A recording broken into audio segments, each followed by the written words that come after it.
चलो कहां तक कर लिया आप लोगों ने, क्या कहा है?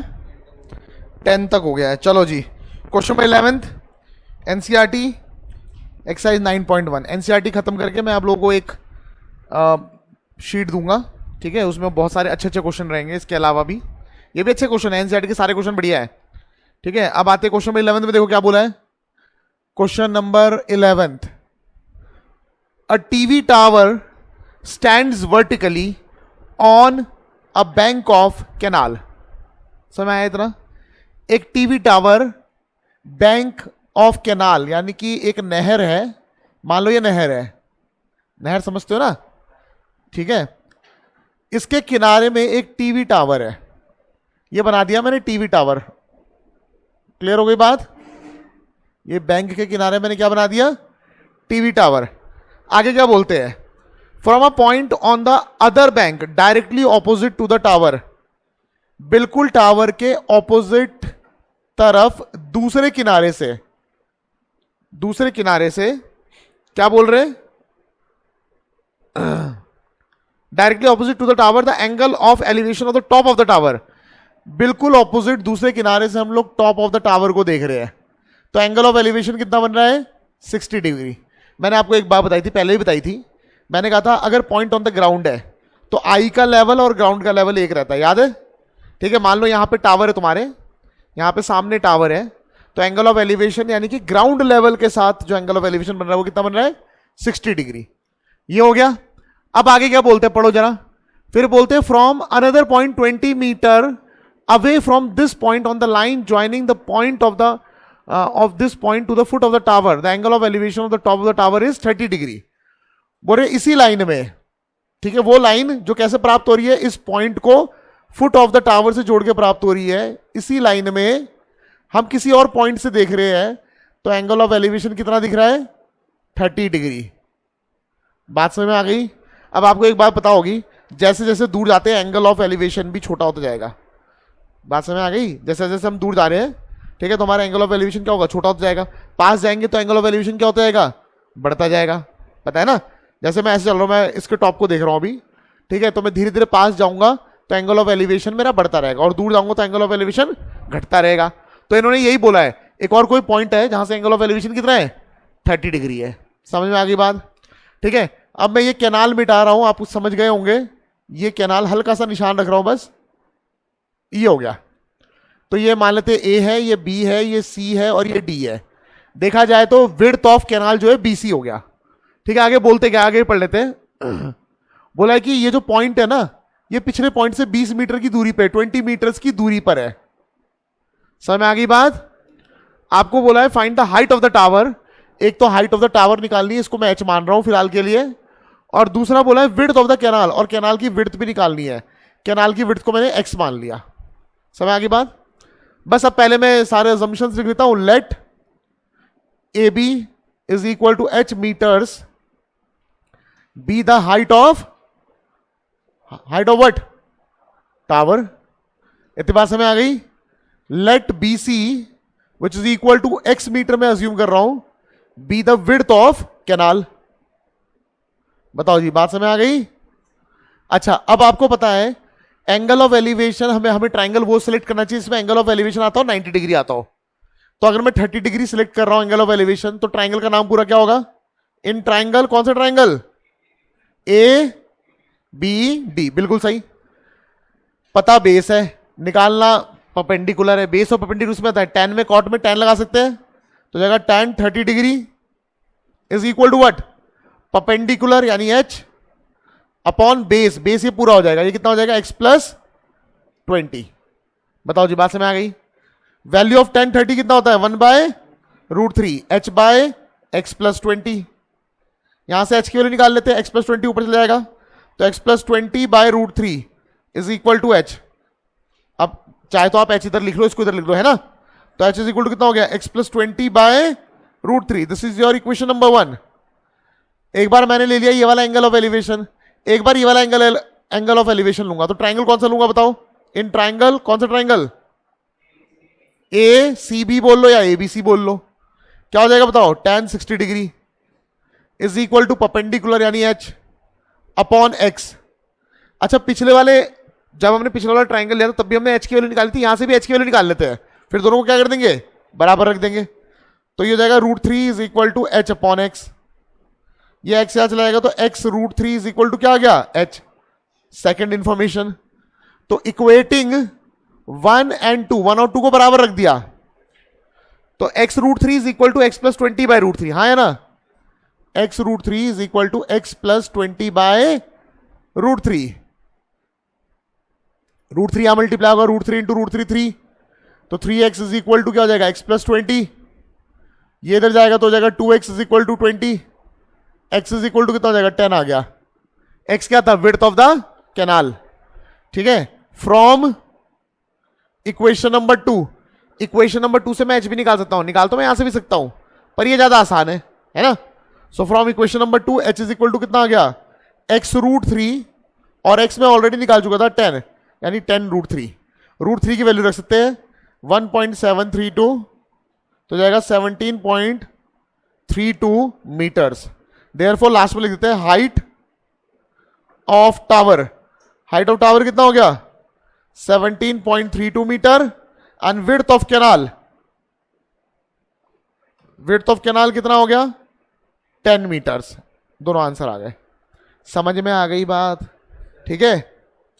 और बताओ 11th क्लियर हो गया, 12th वाला देख लो, ध्यान से देखो सब जने।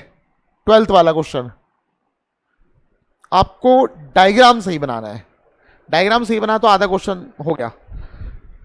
From a top of 7 meter high building, अभी मैंने कुछ नहीं पढ़ा हुआ, मैंने ये नहीं देखा एंगल ऑफ एलिवेशन है, एंगल ऑफ डिप्रेशन है, क्या है, मैंने कुछ नहीं देखा, मैंने बस एक लाइन पढ़ी, from a top of 7 meter high building, यानी मैं कहां खड़ा हूं, 7 मीटर हाई बिल्डिंग पे।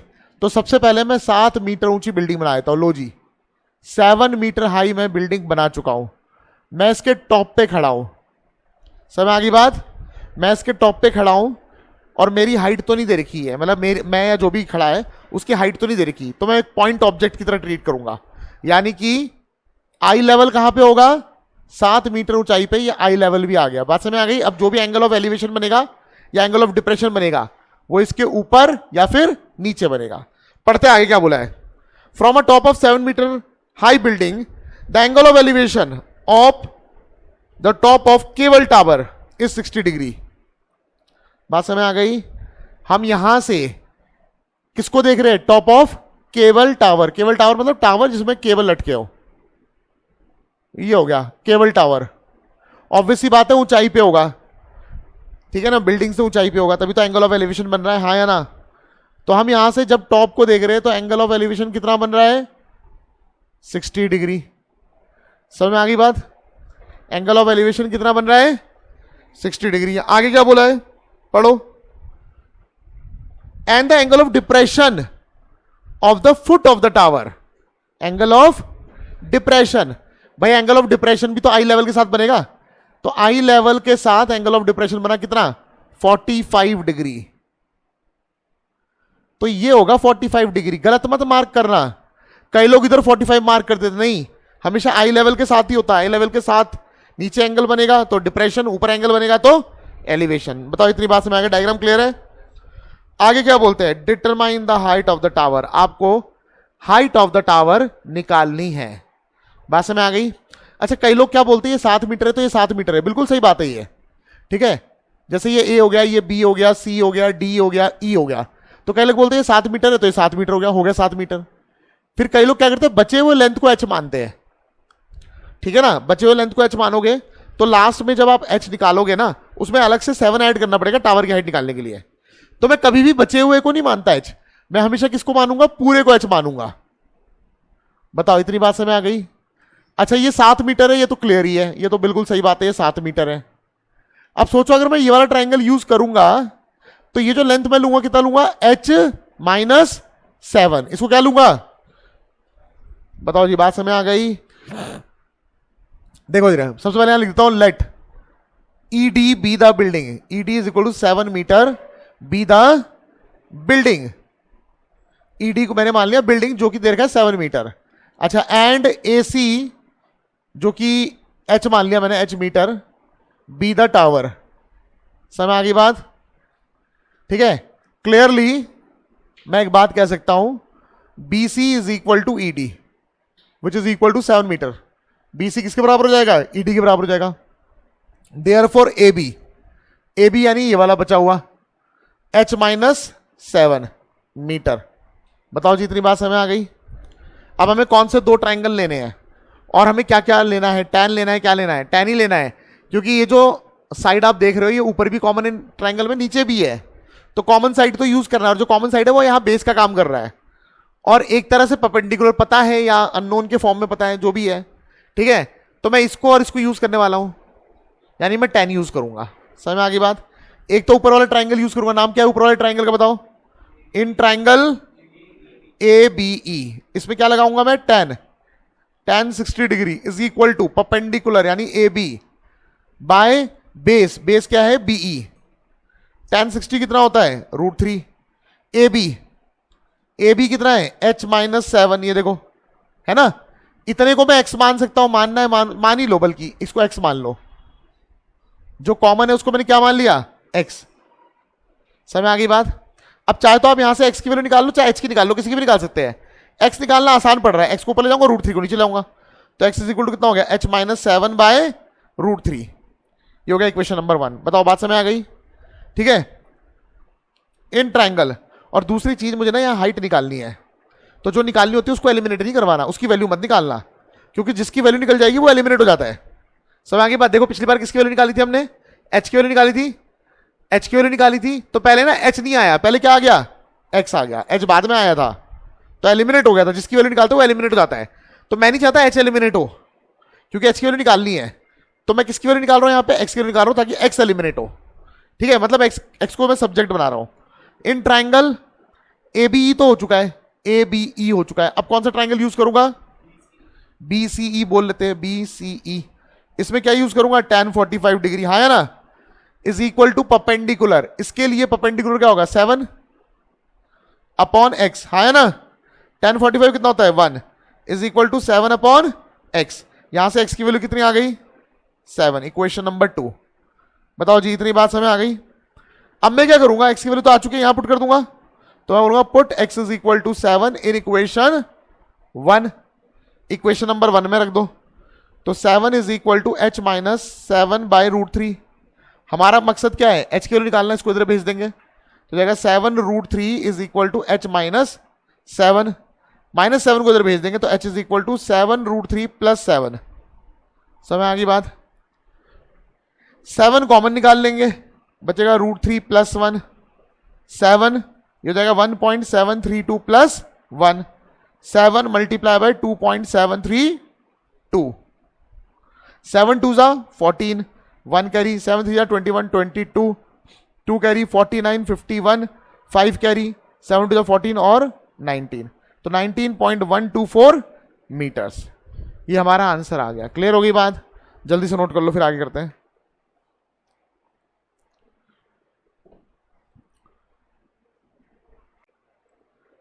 चलो भाई अगला क्वेश्चन देखो। क्वेश्चन नंबर 13 है ना? एज ऑब्जर्व्ड, कहां से ऑब्जर्व कर रहे हैं? From a 75 meter high lighthouse from the sea level. देखो भाई क्वेश्चन नंबर 13, मान लेते हैं ये सी लेवल है, ठीक है ना? यहां पे एक लाइट हाउस है। लाइट हाउस की ऊंचाई कितनी है? 75 मीटर इसकी ऊंचाई है। As observe from top of, ये तो बोला है from the top of 70 meter high lighthouse. तो 70 मीटर हाई लाइट हाउस से हम लोग ऑब्जर्व कर रहे हैं। तो जब हम 75 मीटर की ऊंचाई पे है तो आई लेवल हमारा ये हो गया। समझ आगे बात? आई लेवल बना लिया करो पहले, ये हो गया हमारा आई लेवल, ठीक है ना? अब क्या बोलते हैं, पढ़ो। फ्रॉम द सी हो गया 75 meter high lighthouse from the sea level, the angles of depression of two ships are 30 degree and 45 degree. यहां से एंगल ऑफ डिप्रेशन बन रहा है। एंगल ऑफ डिप्रेशन कैसे बनेगा? आई लेवल के साथ, आई लेवल के साथ बनेगा एंगल ऑफ डिप्रेशन। एक का कितना बन रहा है? 30 डिग्री। एक का कितना बन रहा है? 45 डिग्री। 30 डिग्री वाला दूर होगा शिप या 45 डिग्री वाला? 30 डिग्री वाला दूर होगा, क्योंकि भाई देखो ना हल्का सा एंगल ऑफ डिप्रेशन बन रहा है, इसका मतलब ज्यादा दूर है, 45 से ज्यादा होगा, इसका मतलब पास है, हाँ है ना। तो बोले दो शिप्स का बन रहा है, एक का 30 degree 45 degree, one ship is exactly behind the other ship, एक शिप के पीछे दूसरा शिप है, ठीक है ना। अब आगे क्या बोल रहे हैं, दोनों के दोनों शिप जो है ना वो लाइट हाउस के सेम साइड में है। अब यहां देखो ये बताना जरूरी था कि सेम साइड में है, वरना तो ऐसा भी हो सकता है 30 डिग्री यहां बनता, 45 डिग्री इस तरफ बनता, ऐसा भी हो सकता है, ठीक है ना। लाइट हाउस तो समुद्र के किनारे होता है, एकदम किनारे भी हो सकता है, और ऐसा भी हो सकता है बीच में कहीं हल्का सा रॉकी माउंटेन टाइप का आ जाए, वहां पे लगा दिया, हल्का सा हिल आ जाए, माउंटेन भी नहीं हल्का सा हिल आ जाए, वहां पे भी लगा सकते हैं लाइट हाउस। समझ आ गई बात। लाइट हाउस का काम क्या होता है, लाइट हाउस का काम बेसिकली होता है जो इनकमिंग शिप्स होती है या आउटगोइंग शिप्स होती है, ठीक है ना, उनको लाइट की मदद से ये बताना कि भैया यहाँ पे ना डेप्थ कम है, यहाँ मत ले आना अपनी शिप, क्योंकि शिप अगर किनारे से टकरा गया, बड़ी बड़ी शिप्स होती है उनको बहुत ज्यादा डेप्थ में रहना पड़ता है, पता है ना, एकदम किनारे नहीं आती, जो बड़ी बड़ी शिप होती है एकदम किनारे नहीं आती, वो दूर रहती है थोड़ा, ठीक है ना। तो लाइट हाउस का काम होता है उनको वार्निंग देना। क्लियर होगी बात। अब इन्होंने क्या बोला है, दोनों के दोनों जो शिप जो है वो लाइट हाउस के एक ही तरफ है। तो देखो एक शिप का बन रहा है एंगल ऑफ डेविएशन कितना, सॉरी एंगल ऑफ डिप्रेशन कितना बन रहा है 30 डिग्री। तो मान लेते हैं एक शिप यहां पर हो गई कहीं, समझ में आ गई बात। ऐसी ये बना दिया मैंने, ऐसी मैंने बना तो बोर्ड दिया है पर शिप समझो आप, समझ में आ गई बात। ये कितना है 30 डिग्री, ये 30 डिग्री है। अच्छा दूसरा एंगल ऑफ डिप्रेशन कितना है, इसी के साथ बनेगा आई लेवल के साथ, दूसरा एंगल ऑफ डिप्रेशन कितना है 45 डिग्री। सबको बात समझ में आ गई। तो ये कहीं यहां पे 45 डिग्री हो गई दूसरे शिप, दूसरे वाले शिप का, ठीक है ना। तो देखो अगर ये 30 डिग्री है तो ये भी 30 डिग्री होगा, ऑब्वियस सी बात है, ऑल्टरनेट एंगल्स वाली कहानी, हाँ है ना। अगर ये पूरा 45 है तो ये भी कितना होगा 45 डिग्री। इतनी बात सबको समझ में आ गई। अब क्या बोलते हैं, find the distance between the two ships, दोनों शिप्स के बीच की दूरी निकालनी है। तो मेरे ख्याल से आसान है क्वेश्चन, ठीक है भाई। ये दूसरा शिप हो गया, ठीक है, जो मैंने बोट के तौर पे तो बना दिया है।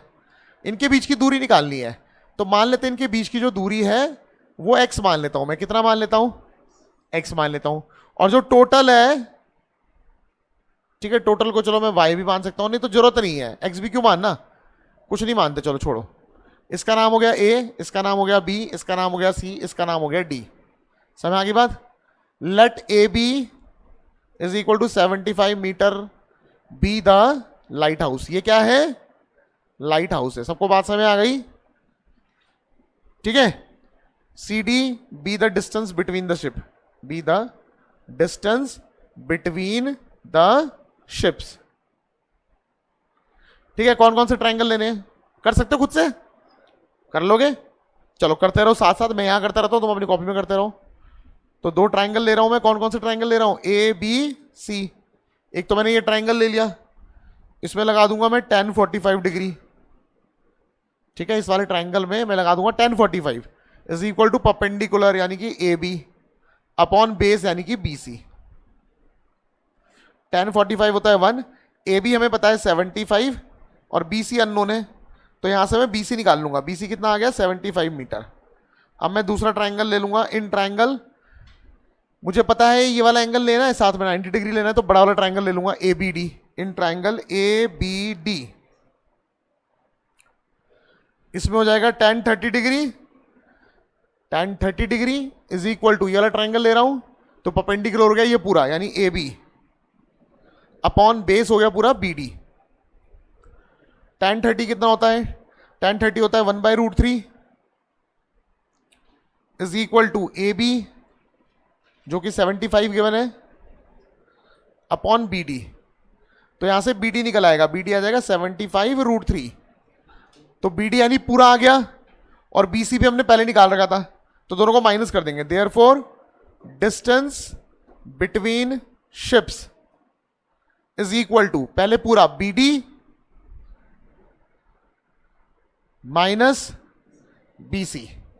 तो बी डी कितना है 75√3 और माइनस बी सी कितना है 75, दोनों में से 75 कॉमन आएगा, बचेगा √3 माइनस 1, तो 75 आप इसमें √3 की वैल्यू पुट कर सकते हो 1.732 माइनस 1, 75 इंटू 0.732, ठीक है। इसको सॉल्व कर दो, मीटर में हमारा आंसर आ गया।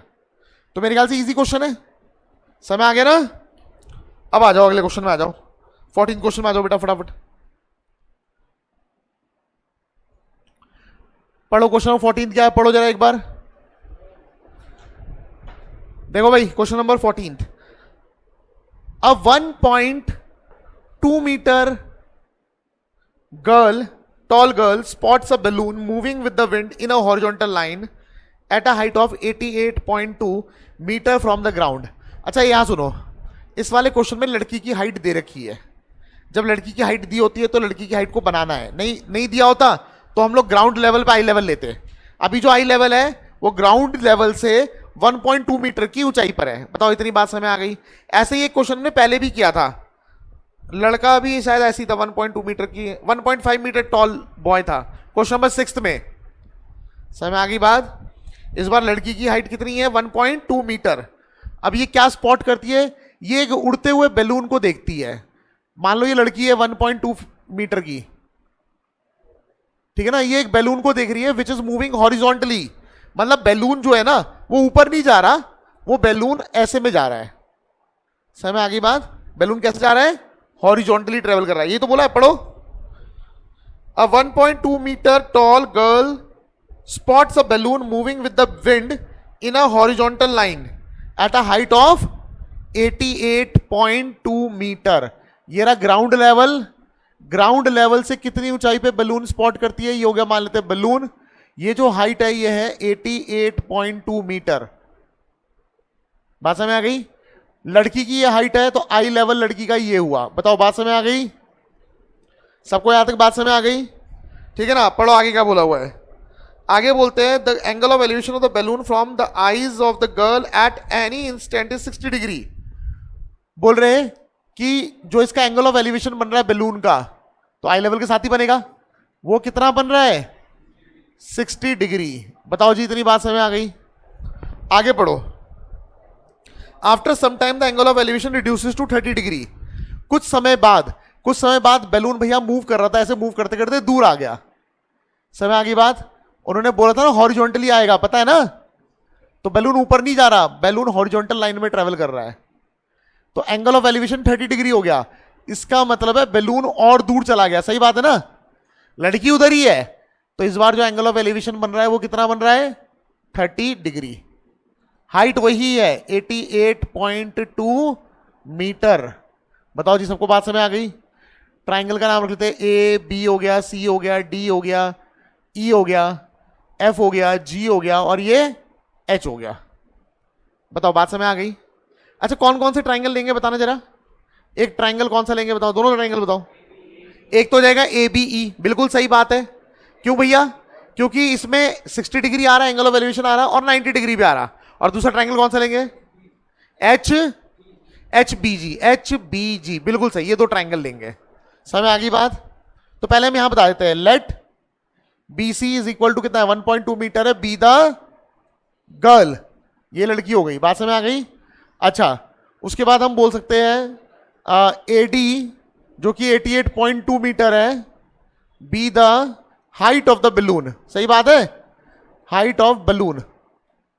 देयरफॉर आप मुझे बताओ ए ई क्या होगा। ए ई और एच जी दोनों बराबर होंगे। 88.2 तो पूरी हाइट है, पर ये हाइट इसके बराबर है ना, तो -1.2। सही बात है कि नहीं है। तो 87 मीटर हो गए। दोनों के दोनों क्या हो गए, 87। क्लियर है ना। अब दो ट्राइंगल ले लो, कौन कौन से। इन ट्राइंगल आपने बोला था ए बी ई, बिल्कुल सही बात है। इसमें ले लेते हैं एक तो tan 60 डिग्री। अगर मैं ये वाला ट्राइंगल ले रहा हूं तो हो जाएगा tan 60 हो जाएगा 87 अपॉन, ये तो पता नहीं है, इसको मैं बीई रहने देता हूं। tan 60 कितना होता है, √3, तो जाएगा 87 बाय बीई। तो बीई को इधर ले जा लो, बीई इज इक्वल टू कितना हो जाएगा 87 √3। सही है ना। आप बाद में देख लेना √3 इसमें रैशनलाइज करना है कि नहीं करना है, कर सकते हैं। वैसे ये √3 से कट ही जाएगा, तो √3 से मल्टीप्लाई, √3 से डिवाइड, 87 √3 बाय 3। ये कट रहा है 3 से। 8 और 7 कितना होता है, 15 कट रहा है। 3 1 जा, 3 2 जा 6, ठीक है, 3 9 जा, तो 29 √3 मीटर। ये आ गया बीई, बीई मतलब ये आ गया।